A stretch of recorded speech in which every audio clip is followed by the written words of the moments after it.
Good morning or afternoon, I should say to everybody. Technically, I'm not here in my capacity from WHO, but I've been working at headquarters at WHO on policy and guidelines on PrEP.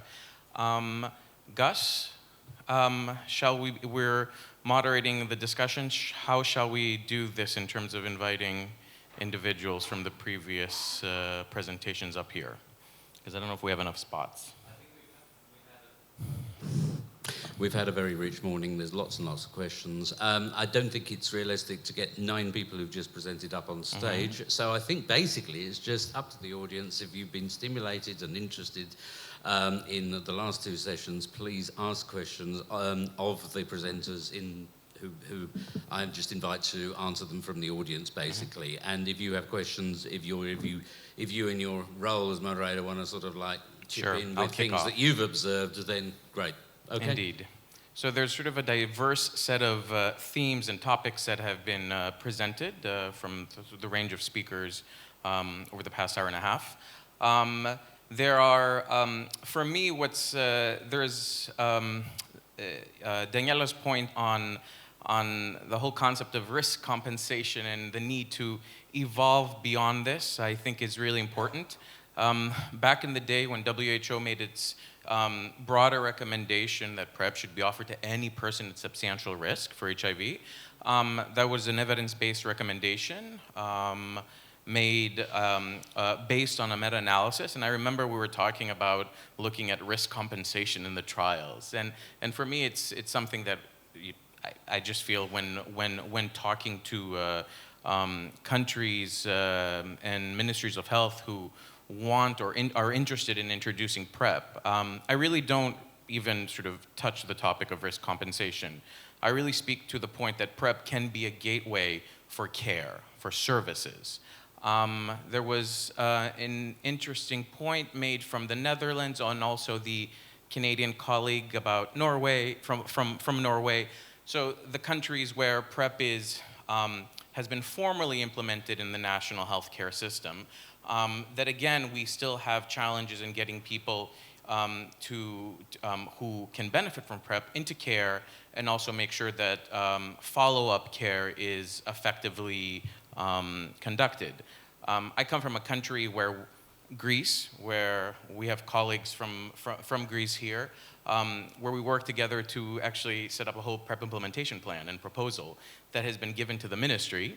And we have no formal access. Indeed, we had actually a pilot that was concluded in May of this year, and all those guys who had access to PrEP under that pilot, don't have continuity as far as PrEP services, and that's a huge ethical dilemma.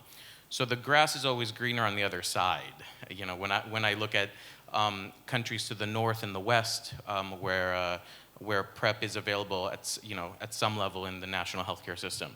So I think we are moving into an era in many European countries where we need to think about how to demedicalize PrEP services, recognizing that in countries where PrEP is starting to be scaled up, there are segments of the population that are being left behind, and that was just addressed from the past 3 presentations. So, trying to trigger a few questions here to the audience. From your setting potentially, how do you think that PrEP can be demedicalized and really thinking about accelerating scale-up through community-based services? I mean, there's some very nice, interesting models around e-PrEP. There are vehicles by which we can tap into. But I'd like to hear sort of people's reflections on really how to move forward with more community-based service delivery, especially in many countries where health systems are very vertical, including my own.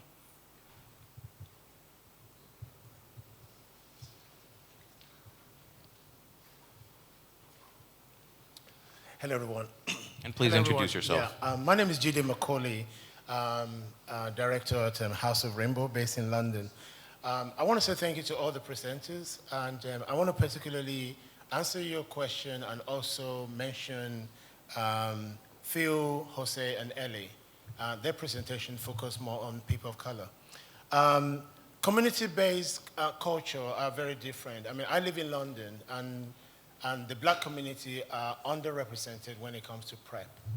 And I think that part of the issues is that, some of the informations are not culturally appropriate.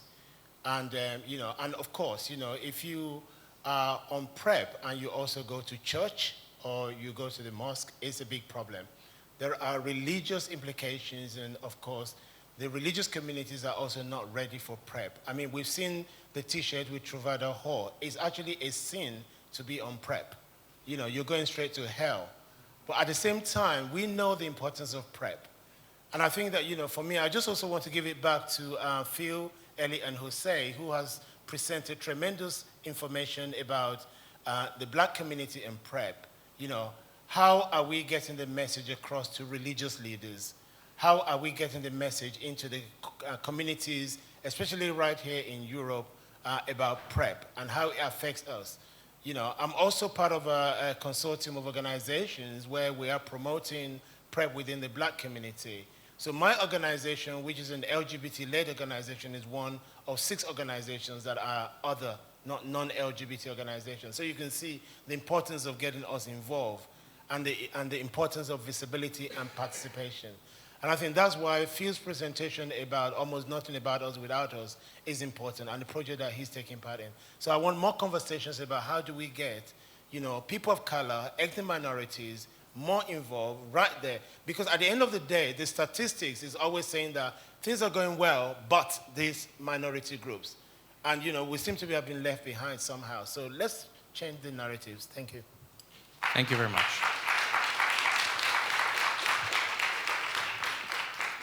My Mark. question is very much linked to what have just been said.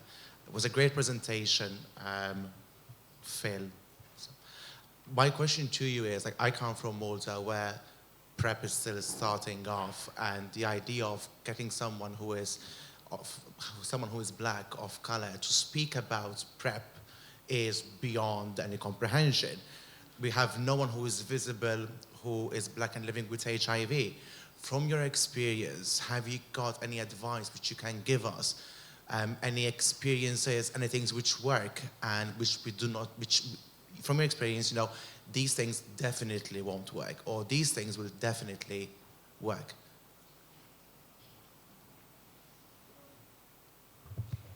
You've kind of put me on the spot there a bit. We're all friends here. I think it's incredibly important when working with people of color that we do more stuff community-based. I think that there's a lot of things that we do overall in the HIV sector where they've been the same for a long time, and I think it's all about trying to be different and trying to be innovative. So using what we already do, but doing it in a completely different way.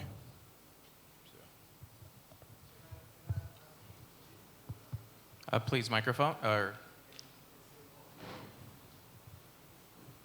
name is Bale. I'm part of House of Rainbow. I'm doing my PhD in Madrid, and I on MSN.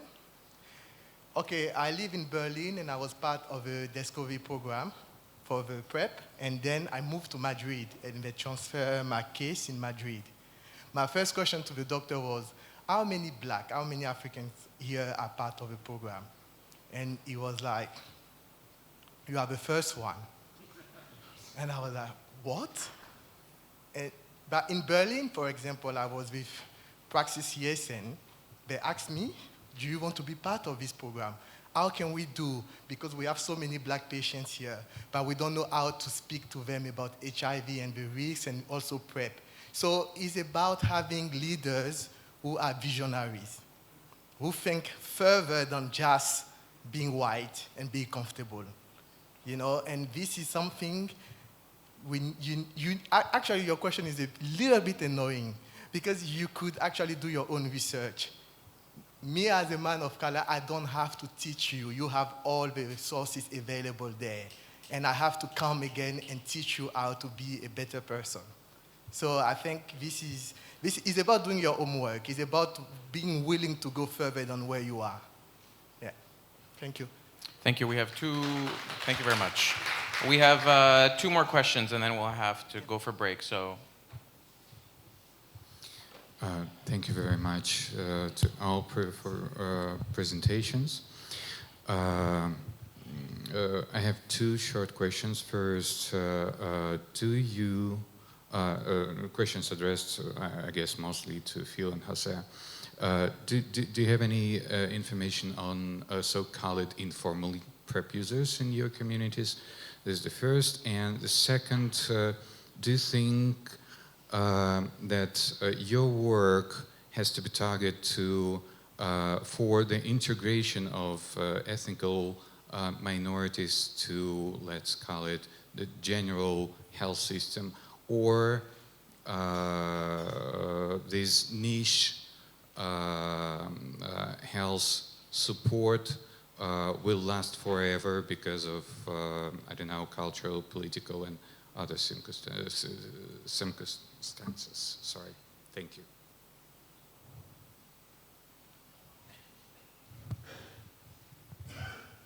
Sorry, what was the first question? Sorry. Informal users, do you have any data on them? I don't have anything on me right now, but most of my work is, I think a lot of the time when it comes to things like this, we focus a lot on data, and there has been a lot of talks about the human side of things, and I do a lot of activism, and I do a lot of stuff on social media, and a lot of writing and stuff. So I don't have the data with me, but there are stats and there are figures which basically show the health inequalities amongst people of color, which is why I guess it's extremely important to focus on those groups.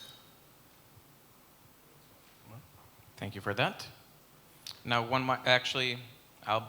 Gus is going to hate me for this. We'll take the final 2 questions. Yes. Okay. Yes, sir. I am Slavik from Moldova, LGBT organization. Welcome. Maybe it's not a question, maybe it's an answer to your question, how to make PrEP accessible via community-based.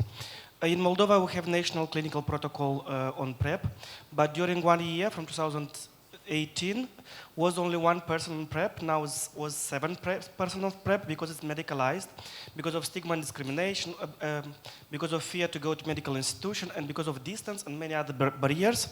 And after long discussions between civil society and the coordinators of national program, we decided to make PrEP more accessible via community-based organizations. And we just started community-based PrEP.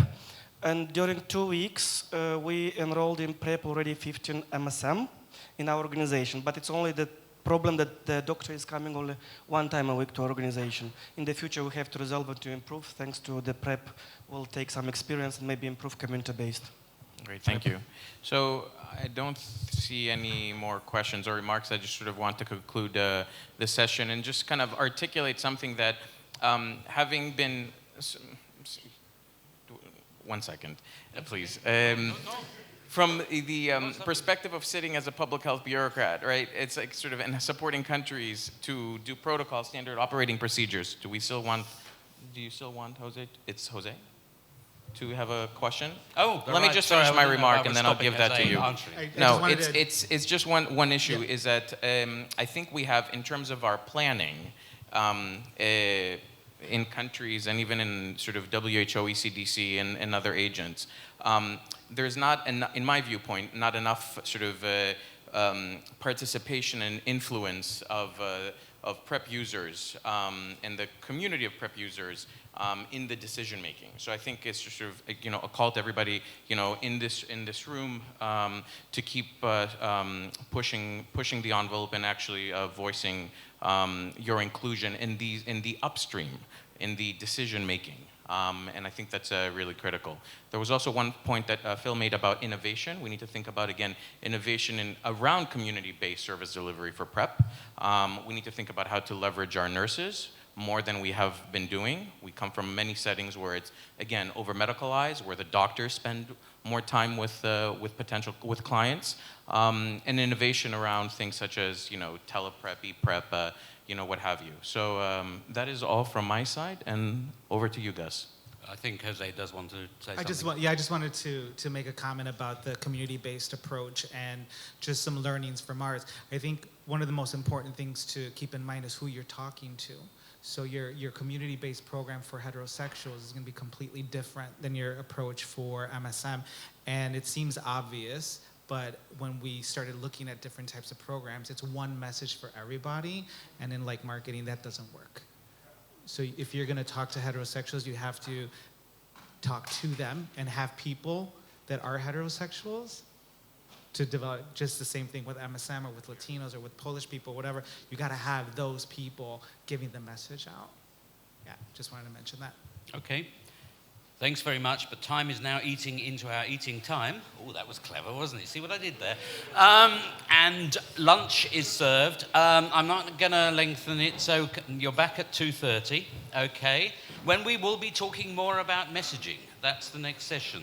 And there should be a little more room, I hope, this afternoon for discussion. It won't be quite as crammed. Thank you very much for your patience and your interest. So that was an absolutely packed morning. 8 or 9 presentations there and some fantastic discussions going on. Thank you for joining us if you were part of the Facebook group. We're going to be back at 2:30. We're stopping for just over an hour now, Nicholas. And when we come back, we are going to be talking about PrEP and messaging, 4 speakers and a panel. I'm going to be taking a break, and Gus is going to be joining Nicholas for that session because I'm actually going to be up on the stage doing a presentation and being part of that. So we'll see you in an hour's time. Thank you so much for being part of this morning with us, and we'll see you then.